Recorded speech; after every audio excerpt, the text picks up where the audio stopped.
नमस्कार, मैं हूं शाहिदा आतिफ लेकर हाजिर हूं हमारी ये खास पेशकश जिसका नाम है लक्ष्य। अगर आप भी अपने करियर को सुनिश्चित करना चाहते हैं तो ये कार्यक्रम आपके बहुत काम का है, क्योंकि हमारे इस प्रोग्राम में एक्सपर्ट्स करेंगे आपका मार्गदर्शन और बनेंगे लक्ष्य हासिल करने में मददगार।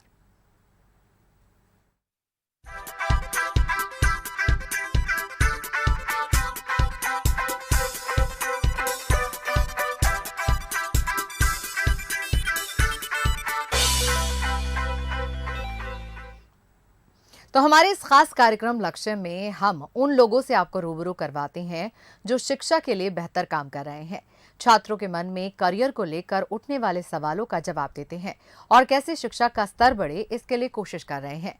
लक्ष्य की इस खास पेशकश में हमारे साथ मौजूद हैं डॉक्टर अमित गुप्ता, एम्स के पूर्व डॉक्टर जो सप्तगुप्त संस्थान नीट मेंटर हैं, उसके डायरेक्टर हैं, और साथ ही साथ मौजूद हैं राधिका चौहान जो 12th बायोलॉजी की स्टूडेंट है और सप्तबंधु संस्थान में कोचिंग ले रही हैं। लक्ष्य में आप दोनों का स्वागत है। Thank you. तो जैसा कि अपने प्रोग्राम के हिसाब से हम चल रहे हैं, तो सबसे पहला सवाल तो एक ही है कि आप अपने संस्थान के बारे में जरूर कुछ बताइए। डॉक्टर साहब, मैं डॉक्टर इसलिए कह रही हूँ क्योंकि आप डॉक्टर हैं, हालांकि आप टीचर भी हैं, लेकिन फिर भी आपके संस्थान में किस स्ट्रीम के जो स्टूडेंट है ज्यादा है, कुछ बताइए अपने संस्थान के बारे में। दरअसल हमारा जो इंस्टीट्यूट है उसका नाम है सप्तबंधु इंस्टीट्यूट, जो कि ओल्ड भोपाल डीआईजी बंगले पर से हमने स्टार्ट किया था। ये ओल्ड भोपाल का एकमात्र और पहला इंस्टीट्यूट था जिसने नीट की प्रिपरेशन को स्टार्ट किया था। उस टाइम पे नीट नहीं बोलते थे, इसको AIPMT बोला करते थे। उस टाइम पे लोग नीट को नहीं जानते थे और नहीं जानते थे कि सरकार की इतनी सारी अच्छी अच्छी स्कीम्स हैं जिनके थ्रू एक गरीब बच्चा भी बिल्कुल फ्री ऑफ कॉस्ट में एक MBBS डॉक्टर भी बन सकता है। उस इनिशिएटिव को हम लोगों ने स्टार्ट किया था आज से करीब करीब 8 से 9 साल पहले, और आज वो एक छोटे से बीज से एक बट वृक्ष की तरह बढ़ रहा है। और लगभग अभी 200 के आसपास ऐसे स्टूडेंट्स हैं जो कहीं ना कहीं किसी न किसी तरीके से सप्तबंधु इंस्टीट्यूट से नीट की प्रिपरेशन कर रहे हैं। सबसे बड़ी चीज़ ये है हमारे यहाँ की कि आज की डेट में मध्य प्रदेश का लगभग ऐसा कोई भी मेडिकल कॉलेज नहीं है जहाँ से हमारे यहाँ से पास होकर स्टूडेंट नहीं गया हो। तो इस तरीके से हम लोग काफ़ी सालों से कर रहे हैं और हर तरीके के स्टूडेंट्स, गरीब और हर प्रकार के बच्चों के लिए हम लोग इस चीज़ को एक प्लेटफॉर्म प्रोवाइड करा रहे हैं हम लोग को। जी, इसके अलावा हमारे साथ स्टूडेंट भी मौजूद हैं आपके इंस्टीट्यूट की, राधिका, उससे भी हम बात करेंगे। राधिका, आप अपने एग्जाम की तैयारी कैसे करती हैं? जब फर्स्ट स्टेप आपने बढ़ाया इस इंस्टीट्यूट की तरफ तो कितना ये चैलेंजिंग था? क्या कुछ सोचा आपने? और एग्जाम की अगर तैयारी करनी है तो फिर कैसे करेंगे? सबसे पहले तो 12th और नीट का एग्ज़ाम दोनों को मैनेज करना बहुत ज़्यादा टफ हो जाता है। दोनों को मैनेज करना मतलब मैं नहीं कर पा रही थी, लेकिन फिर मैंने किया। सर ने मुझे इनकरेज किया कि किस तरह से करना है। 12th की जो हमारा कोर्स होता है कोचिंग में, जो जिस तरह से पढ़ाया जाता है उसमें नीट का तो पढ़ाते ही है, साथ में 12th का होता ही चला जाता है कि दोनों ही साथ में होता है। यानी कि इंस्टीट्यूट का जो कोर्स है वो अलग है, स्कूल का अलग चलता रहता है, आप ये कहना चाहती हैं राधिका? नो मैम, ऐसा है कि जो 12th में जो कोचिंग में जो पढ़ाया जाता है हमारे सिलेबस में जो है, तो वो 12th का भी उसी में मैनेज हो जाता है। मतलब जो नीट में आता है वो 11 प्लस 12th दोनों ही होता है, तो उसमें नीट का जो होता है वो सारा उसी में आ जाता है। तो हमको इतना टेंशन करने की ज़रूरत नहीं होती कि किस तरीके से मैं 12th का करूँगी, किस तरीके से नीट का करूँगी। मैं दोनों ही मैनेज कर लेती हूँ। ऐसे कि सर जो नोट्स प्रोवाइड करते हैं कोचिंग में, उसमें दोनों ही होता है कि मुझे अलग से प्रिपेयर करने की ज़रूरत नहीं पड़ती है, मैं कर लेती हूँ। और मेरा मेन फोकस नीट ही होता है कि मैं नीट करूँ। और जब मैं नीट करती हूँ, नीट का प्रिपरेशन करती हूँ, तो 12th भी उसी में आ जाता है कि मुझे अलग से उसे टाइम नहीं देना पड़ता। मैम जी, तो आपसे हम डॉक्टर अमित ये जानना चाहेंगे कि शिक्षा के क्षेत्र में बंसल समूह के योगदान को आप किस तरह देखते हैं? बंसल ग्रुप तो शिक्षा के क्षेत्र में काफ़ी पहले से है। आई थिंक जब मैं टीचर नहीं था, जब मैं खुद स्टूडेंट था, तो उस टाइम पे भी बंसल के खुद के कॉलेजेस हुआ करते थे। आई थिंक मतलब भोपाल की अगर बात करें तो शायद सबसे पुराने इंजीनियरिंग कॉलेजेस में से बंसल का इंस्टीट्यूट है। मेरा भाई खुद वहाँ से पास आउट है, तो इसलिए बंसल का जो एक इनिशिएटिव है कि हर बच्चे तक एजुकेशन पहुँचे, जो बीते 1-2 साल से बंसल इस चीज़ के ऊपर काफ़ी तेज़ी से काम कर रहा है, वो मुझे काफ़ी ज़्यादा इंस्पायर करता है। जी, राधिका आपसे हम जानना चाहेंगे, अगर टेक्निकल एजुकेशन में आप बंसल समूह की किन पॉलिसीज़ को ज़्यादा पसंद करती हैं? बंसल के जो टेक्निकल कॉलेजेस हैं, हो सकता है कि आप उस तरफ गई भी हों, पूरा इंफ्रास्ट्रक्चर आपने देखा भी हो, तो क्या कुछ पसंद करती हैं आप? मैम वैसे तो बंसल की बहुत सारी चीज़ें मैंने सुनी है, लेकिन एक किस्सा मैं आपको बताऊंगी। कोचिंग की तरफ से ही हमारे सर बंसल के एक इंजीनियरिंग कॉलेज में ले गए थे सर हमारे। मतलब हर बार ऐसा होता है कि सर कहीं ना कहीं ऐसे लेके जाते हैं दिखाने के लिए कि कितना कौन विकसित हो रहा है, थोड़ा इस टाइप से। तो सर हमें बंसल के इंजीनियरिंग कॉलेज ले गए थे। तो वहाँ पर ऐसा था कि इतनी सारी हर चीज़ की फैसिलिटी थी, इतनी सारी हर टाइप की मशीनें थी कि मैं मतलब मेरा मन ऐसा हो गया था कि मेडिकल से हट के मैं इस क्षेत्र में चले जाऊँ, इंजीनियरिंग के। मतलब उसमें इतनी सारी, बहुत ही ज़्यादा अच्छा लगा था मुझे वहाँ जाकर।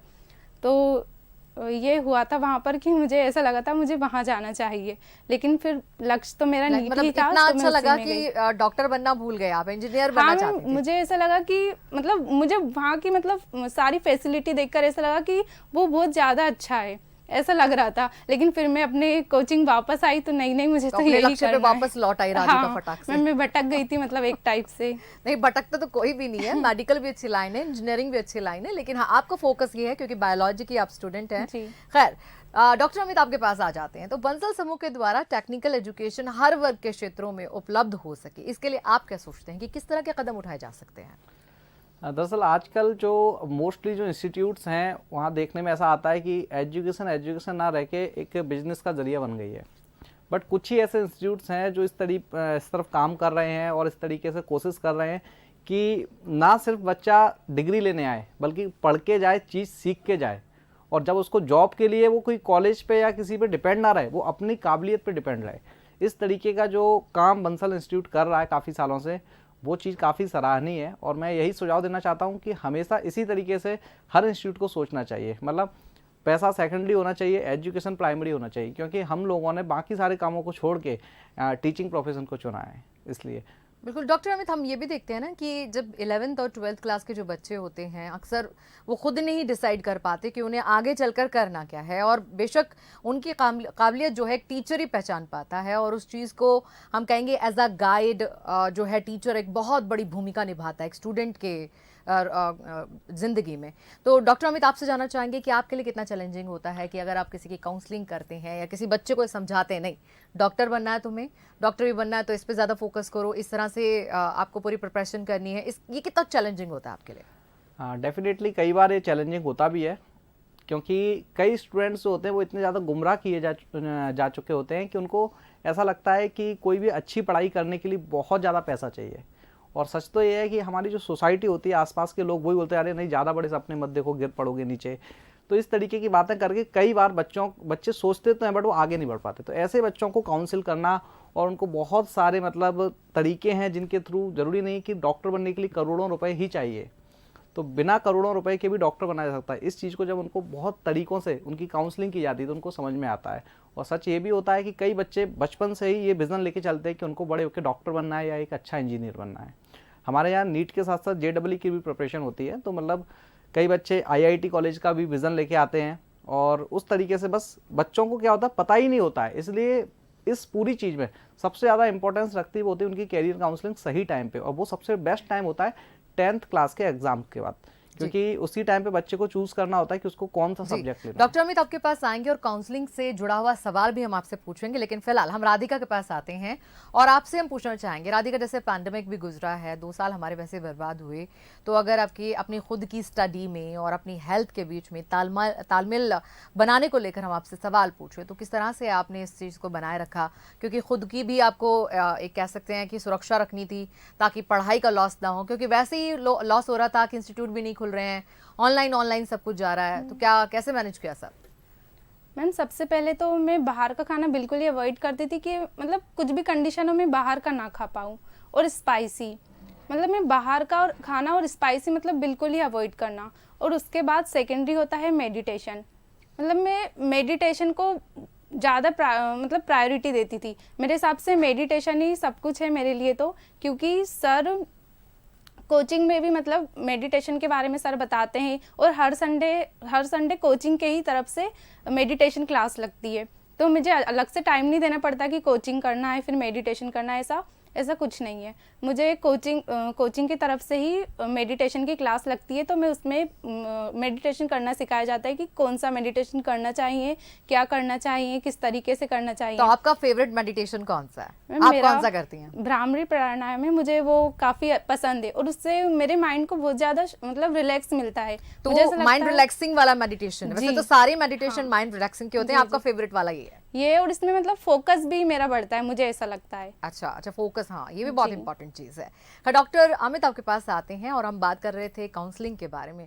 तो स्टूडेंट की करियर काउंसलिंग के लिए आप क्या करते हैं? खास फोकस किन चीज़ों पे रहता है? कौन से पॉइंट है वो?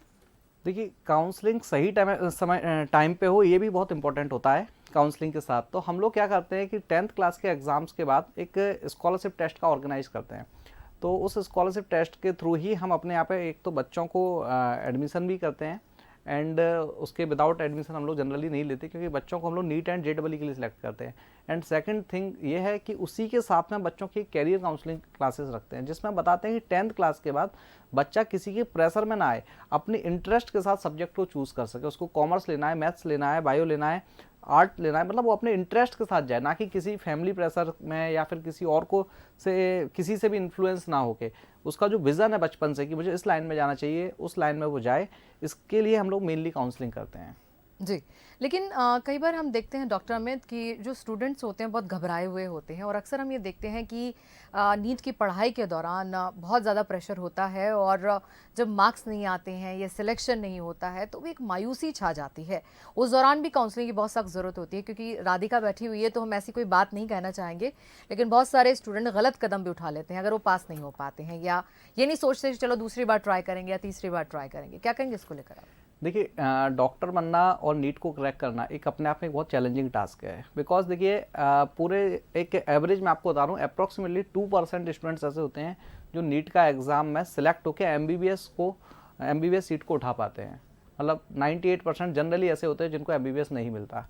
ऐसे में ये कंपटीशन बहुत ही ज़्यादा हार्ड हो जाता है। मीन्स जैसा आप देखते हैं कि हमारे देश में डॉक्टर्स की कितनी कमी है, और ये चीज़ बीते 2 साल के पैंडेमिक में और अच्छे से सामने आई। लेकिन अगर बच्चा हौसला रख सकता है और वो ये चीज़ समझ सकता है कि नहीं यार, मैं जो कर रहा हूँ उसमें टाइम लगता है, लेकिन इसकी जो सक्सेस है वो भी उस लेवल की है जो हर चीज़ में नहीं मिलती।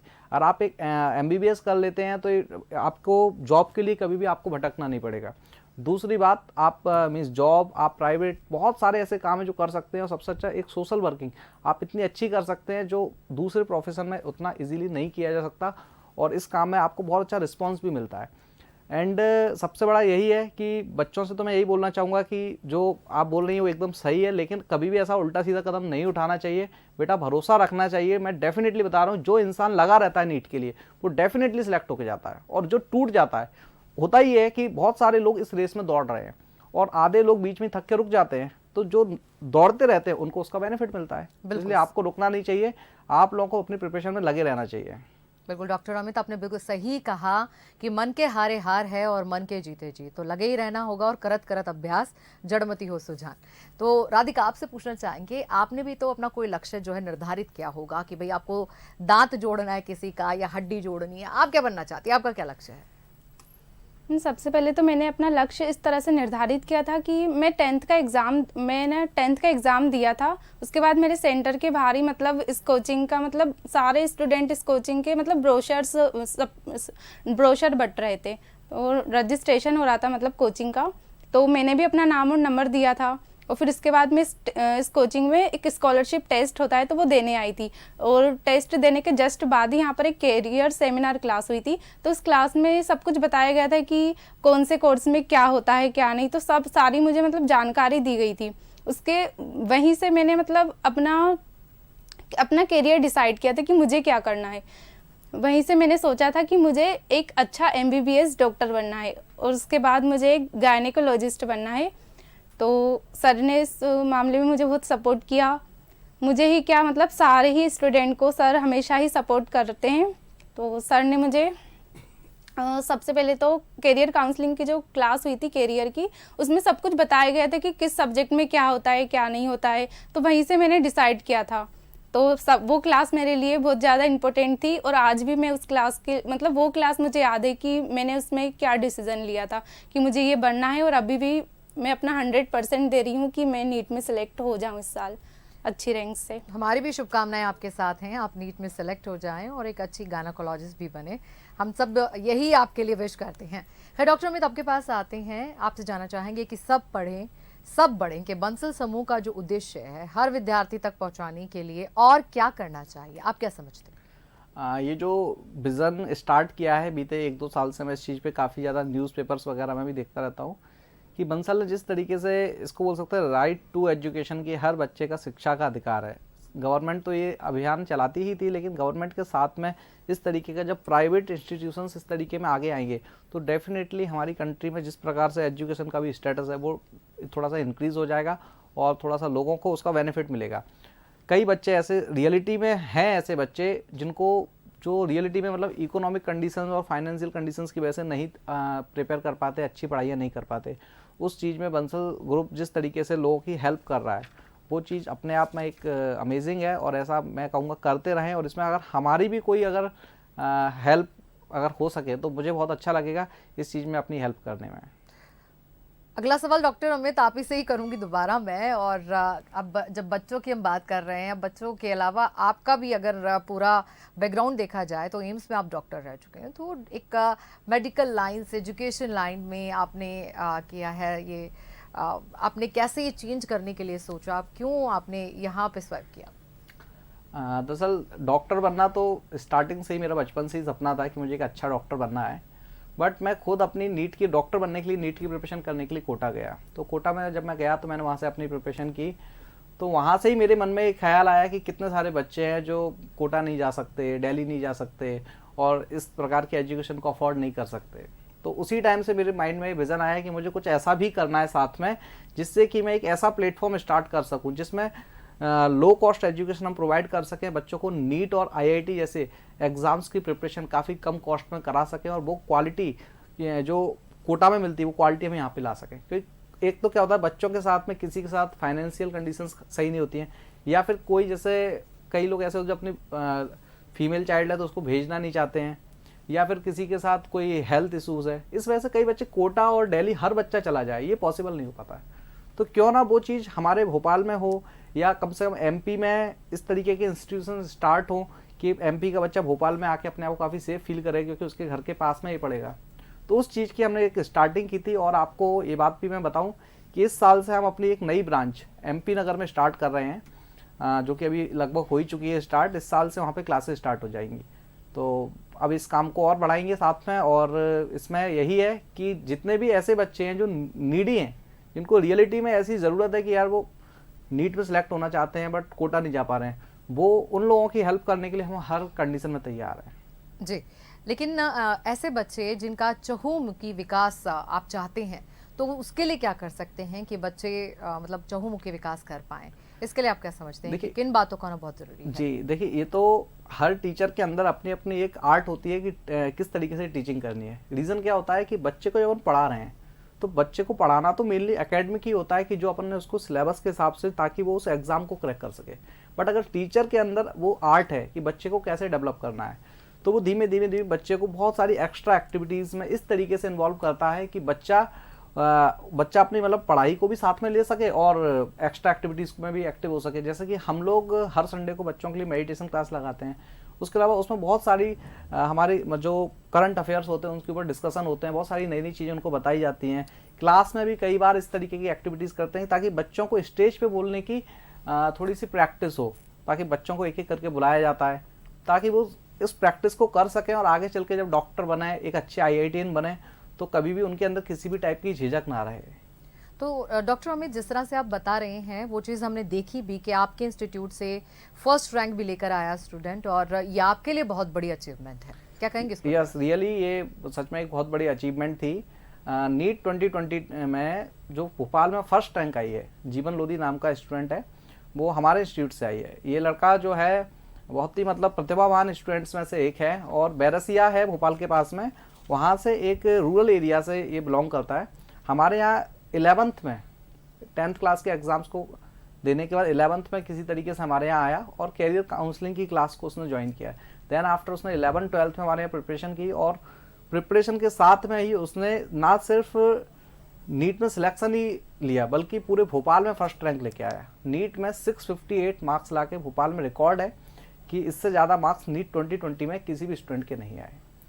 तो वो अभी भोपाल में जीएमसी में फर्स्ट रैंक पर एमबीबीएस कर रहा है और अभी फर्स्ट ईयर उसका कंप्लीट होने वाला है। जी, राधिका आपके पास आना चाहेंगे तो आपसे अगर हम जानना चाहें कि एक सबसे बड़ा चैलेंज आप क्या फेस करती हैं एज अ स्टूडेंट, नीट के स्टूडेंट होने के नाते आपको क्या लगता है कि इन चीज़ों को अवॉइड करना बहुत ज़रूरी है? क्योंकि आपके वक्त में तो अब मोबाइल भी है, इंटरनेट का ज़माना है, पिक्चर्स भी है, फ्रेंड्स के साथ आउटिंग भी है, तो किन चीज़ों को अवॉइड करना आप सच में ज़रूरी समझती हैं कि अगर नीट को पाना है तो ये चीज़ें तो छोड़नी होंगी? इस बारे में क्या कहेंगे आप? सबसे पहले तो मैं कहना चाहूँगी कि जो सोशल मीडिया है और मेरे लिए तो सबसे मेन मोबाइल है।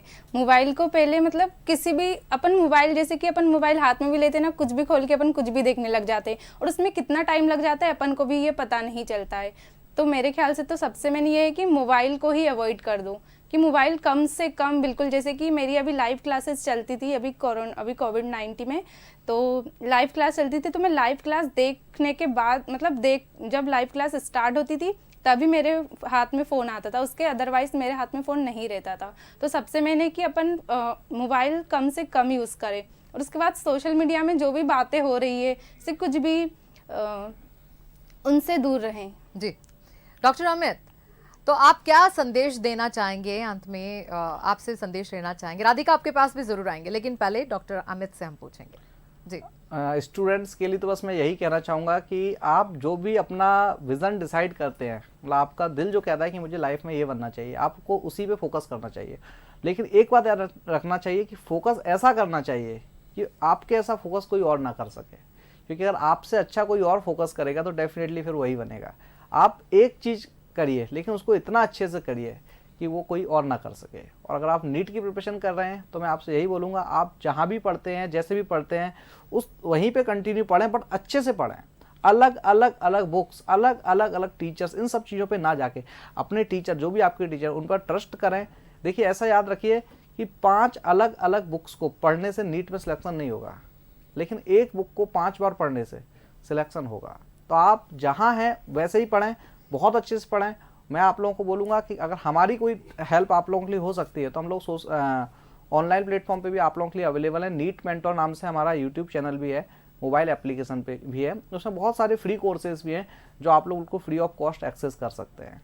डॉक्टर अमित, एक ये सवाल भी आपसे होगा कि जब आपके यहाँ पर स्टूडेंट पहुँचते हैं, और जाहिर सी बात है 11th-12th के बच्चे हैं, यंगस्टर हैं, तो मोबाइल को लेकर कभी कभी आप महसूस करते हैं कि हाँ, आपको भी मेहनत करनी पड़ी हो इस बारे को लेकर कि चलिए मोबाइल हटाइए, मोबाइल पे ध्यान नहीं देना, सोशल मीडिया से थोड़ा दूर रहें, इस तरह की कभी मेहनत करनी पड़ी है आपको? आजकल मतलब कोई भी स्टूडेंट हो, चाहे वो छोटी क्लास का हो या बड़ी क्लास का हो, जब वो आता है तो मोबाइल पे हर चीज़ में पहले से ही पूरी रिसर्च करके आता है।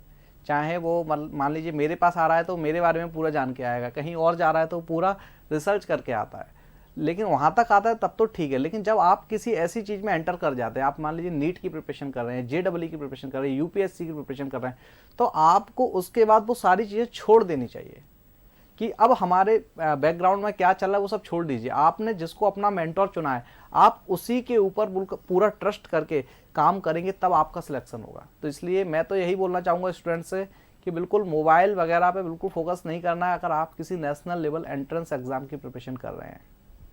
राधिका, आपसे भी जरूर हम एक संदेश लेना चाहेंगे, आप क्या मैसेज देना चाहेंगे अपनी एज ग्रुप के बच्चों को?